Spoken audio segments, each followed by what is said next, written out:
สบายดียินดีต้อนรับเข้าสู่วิดีโอสอนการออกแบบโดยใช้โปรแกรม Photoshop ชื่อ Baby Design ตอนที่2เนาะซึ่งตอนที่แล้วเราก็ได้เล่าถึงการเหตุเกิดของการออกแบบและก็หลายๆอย่างเนาะแต่ว่าในบทนี้จะเล่าถึงภาพรวมของโปรแกรม Photoshop เนาะเราจะเรียนรู้ถึงหน้าตาของ Photoshop เนาะอันนี้ก็คือเป็นหน้าตาของโปรแกรม Photoshop นี้นะถ้าว่าเราได้ติดตั้งมาแล้วเนาะหรือว่าเราได้ลงโปรแกรมนี้มาเราก็จะเปิดขึ้นมาเราจะพอกับหน้าตาสิเนาะซึ่งว่าถ้าโปรแกรมที่เราลงมาแล้วจะเป็นไอคอนจะอยู่แบบนี้เนาะ Adobe Photoshop เนาะ CC 2015 2017ก็ว่าไปเนาะตามแต่ละเวอร์ชันแต่ว่าส่วนใหญ่ก็การใช้งานรวมคือกันเนาะแล้วสำหรับรูปแบบหน้าตานี้เนาะถ้าว่าเราเคยใส่โปรแกรมอื่นเป็นโปรแกรมที่เราใส่อย่างเช่น Word Excel หรือว่าแนวใดแนวหนึ่งเนาะก็จะเห็นว่ามันมีส่วนขายคือกันก็มีอยู่เทิงก็เป็นเมนูบาร์เนาะจะเป็นเมนูต่างๆเนาะแล้วก็บางข้างนี้เนาะสำหรับ Photoshop เองมีเฉพาะก็คือเป็นกองเครื่องมือหรือว่าทูลบาร์เนาะเป็นสำหรับเครื่องมือในการออกแบบต่างๆแบบนี้เนาะส่วนเทิงนี้เนาะรูปนี้เทิงนี้ก็จะเป็นออฟชั่นก็คือเป็นส่วนขยายของทูลบาร์อย่างเช่นว่าถ้าเราเลือกเครื่องมือปัจจุบันที่เราเลือกอยู่ก็คือม็อบทูลก็คือเป็นเครื่องมือสำหรับการย้ายวัตถุย้ายภาพย้ายออบเจกต์ต่างๆที่เราสร้างขึ้นมา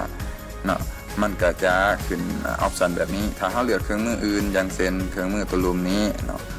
rectangular marquee tool เนาะปึ๊บนี่เนาะตัวนี้ก็จะเปลี่ยนไปในรูปแบบเป็นส่วนขยายของตัวนี้เนาะเดินอื่นไปก็จะเปลี่ยนไปเนาะซึ่งว่าแต่ละอันนี่เวลาเราใส่งานเราจะได้มาใส่กับตัวนี้นะเนาะอย่างเช่นเราเลือกตัวนี้แล้วเราจะมาเลือกใส่อีกตัวนี้เนาะแล้วส่วนเบื้องขวามือเนาะจะเป็นขีดเส้นเพียงนี้ได้จะเป็นพาเนลตัวนี้จะเป็นพาเนลจะเป็นหน้าต่างเสริมขึ้นมาอย่างเช่นว่าเรากำลังสร้างวัตถุอยู่ได้เนาะแล้วมันก็จะแสดงมาอยู่นี้มีเราเลือกสีหรือว่าเป็นlibrary เป็น object ต่างๆการปรับอย่างอยู่นี้เนาะและส่วนดุมจะเป็น layer เนาะส่วนดุมจะเป็น layer ก็คือlayer นี่จะมีบทบาทหลายในการออกแบบเนาะซึ่งว่าวิดีโอนี่จะมีตอนที่ว่าไหลลงเดินกับ layer โดยเฉพาะเนาะเพราะว่าเราจะได้ใส่ลายอยู่ในนี้เนาะส่วนอื่นๆเนาะก็มันจะเปลี่ยนแปลงไปเรื่อยๆเนาะถ้าว่าเราใส่งานไปหลายๆเราก็จะรู้ว่าบางอันบ่จำเป็นปิดออกเนาะหรือจะเราอยากไล่อันอื่นเราก็เปิดขึ้นมาใส่เนาะอยู่ในนี้เนาะแล้วก็บ่จำเป็นต้องจื้อก็แหละว่าแม่นหยังเพราะว่าเวลาเราออกแบบเราจะมีความต้องการอยากใส่แต่เราจึงจะรู้ว่ามันเอามาใส่แนวไหนเนาะและ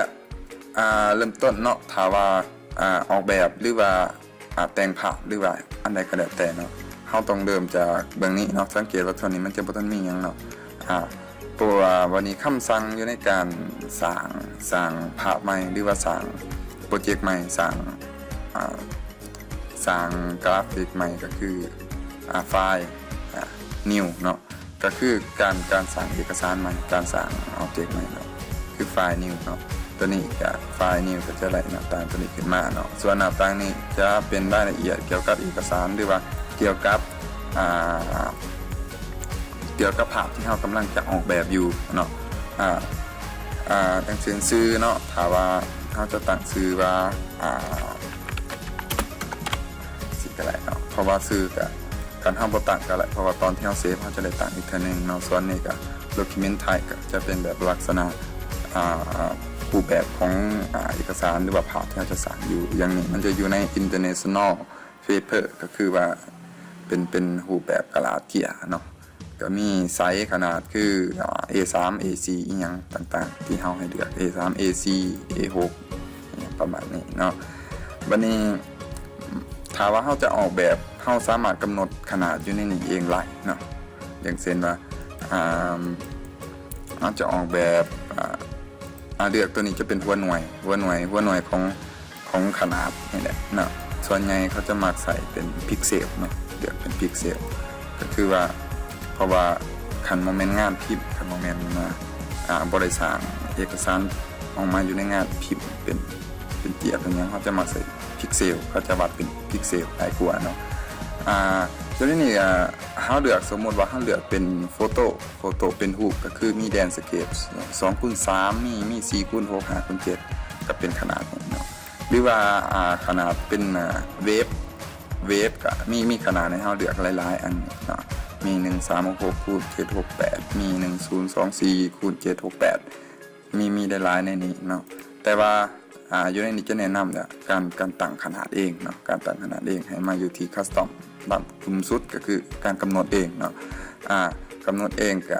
เลือกเป็นพิกเซลเนาะเพราะว่าเขาจะออกแบบจะมาใส่เป็นพิกเซลใส่ตัวนี้มาบางคนหูว่าจะใส่ขนาดจังไรดีวะจะใส่ขนาดจังไรให้มันเหมาะสมจะไปลงเฟซนี่จะใส่ขนาดจังไรเนาะอันนี้ก็มันจะมีขนาดที่เขากำหนดสำหรับ Facebook เนาะสามารถไปค้นหาใน Google ได้เนาะไซส์สำหรับ Facebook เนี่ยมันจะมีอะไรเนาะสำหรับคนคิดออกก็มันจะมีนะคือในจุดนี้เนาะมีขนาดต่างๆตามรูปแบบนี้เนาะก็สมมุติเอาขนาดสำนี้นะขนาด1366คูณ768เป็นขนาดสำกับหน้าจอนี่เลยสำกับหน้าจอที่เราเป็นสำหรับ resolution อันนี้ก็ค่อนข้างสำคัญเนาะถ้าว่าเป็นงานเป็นงานเอาไปลงเฟซเป็นรูปเอาไปลงเฟซลงเว็บบล็อกฝั่งยังเขาจะใส่เป็น372ก่อน72พิกเซลต่อนิ้วเนาะพิกเซล per inch เนาะตัวนี้ถ้าว่าอยู่ในงานพิมพ์ก็คืออย่างเช่นว่าเฮาเลือก AC อย่างซี่นะสมมุติว่า AC กระดาษ AC เนาะมันจะเฮ็ดเป็น300เนาะก็คือตัว300เนี่ยตัวนี้จะใส่อยู่ในงานพิมพ์ถ้าเฮาใส่เป็น72ในการออกแบบเป็นสื่อพิมพ์เอามาพิมพ์ออกมาเป็นเจียเป็นหยังมันจะบ่ละเอียดเนาะแต่ว่าถ้าเฮาจะเอาไปลงเฟซแต่เฮาผัดใส่300เอาไปลงเฟซใส่300ขนาดมันจะเพิ่มขึ้นเนาะวันนี้การโหลดภาพขึ้นมาให้ได้เบิ่งไว้มันก็จะช้าไปเนาะอย่างเช่นว่าหอดภาพแล้วยังบ่ขึ้นมายังพาเน็ตสายเนาะเนสาเนี่ยก็แห่งขึ้นมาอย่างเนาะฉะนั้นเลือกให้เหมาะสมอย่างเช่นว่าเลือกเป็นเว็บสิเนาะเป็นมาคัสตอมเลือกเป็นพิกเซลตัวนี้เลือกเป็น72เนาะส่วนอื่นก็สำคัญอยู่แต่บ่ทันจำเป็นที่จะเขียนมันเนาะก็ปาไว้ก่อนเนาะเห็นว่าขนาดโดดๆเนาะหลังจากนั้นก็กดโอเคเนาะเราจะเห็นว่าเราได้เอกสารใหม่ขนาด1366คูณ768เนาะจะเนี่ยขนาดจะเป็นอย่างสี่นี่จะอะไรขนาดนี้มาบาทนี้เฮาก็สามารถที่จะปรับแต่งเฮาสามารถขีดเขียนสามารถระบายสีอีหยังลงบนนี้ได้เบิดเนาะสามารถพิมพ์อีหยังลงนี่เนาะอย่างเช่นสมมุติว่าต้องการเปลี่ยนพื้นสีจากขาวนี่เป็นสีอื่นๆที่เฮาต้องการเนาะมันจะมีเครื่องมืออยู่ในนี้เนาะเนี่ยเครื่องมือคลิกขานเนาะคลิกขานเพราะว่าปกติมันจะอยู่ในเกเรียนนะครับคลิกขานมันเพนบักเก็ตก็คือเพนบักเก็ตนี่ก็คือทั้งใส่สีนะทั้งใส่สีแหละเนาะเขาจะมาเลือกสีอยู่นี่สมมติว่าเป็นสีเขียวสีเขียวครับจะมากดใส่อยู่บนภาพเห็นไหมเอกสารเราปุ๊บเขาจะเป็นสีเขียวขึ้นมาหลังจากนั้นเนาะ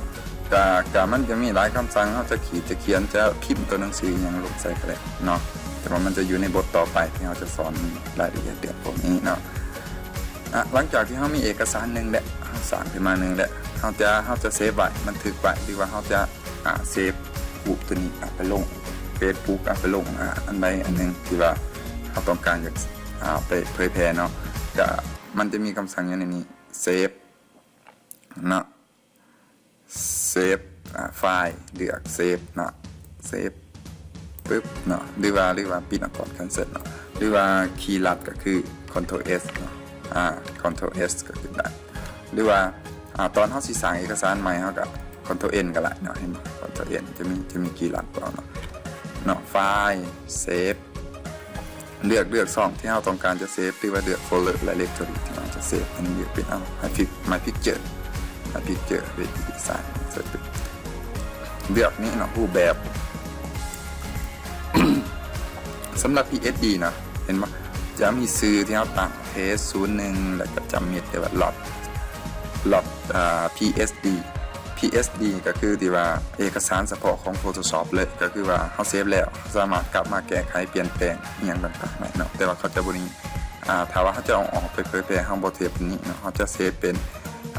จะเซฟเป็นเยอะครับเซฟแอปไทยแต่จะเป็นมันจะมีกันมีประเภทหลายเนาะซึ่งว่ารูปแบบของประเภทของไฟล์เราจะเลยซ้อนกันอีกทีนึงเนาะให้เลือกเป็น JPEG JPEG JPEG คือเอิ้นว่าชื่อหยังว่า JPEG คือภาพเกือบว่ากว่า100%ของภาพในโลกนี้เขาจะมักใส่นามสกุลนี้ภาพถ่ายภาพอื่นๆจะเป็นนามสกุล JPEG เนาะ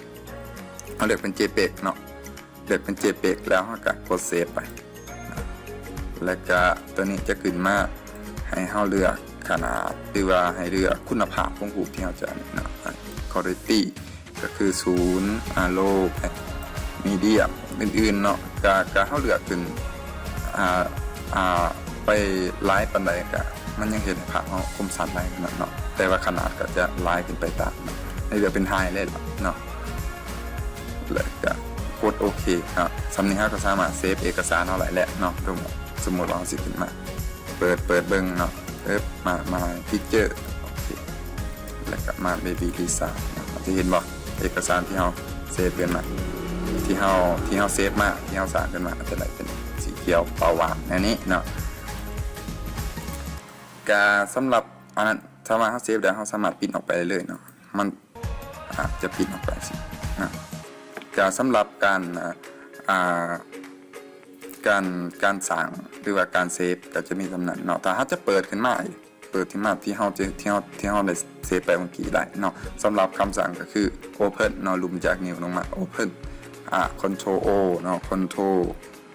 O เนี่ยจะออกมาเนาะจะเลือกมาบอลที่เราเซฟบอลได้ picture โอเคเห็นบอกผ่านกดนี่แล้วก็กด open โอเค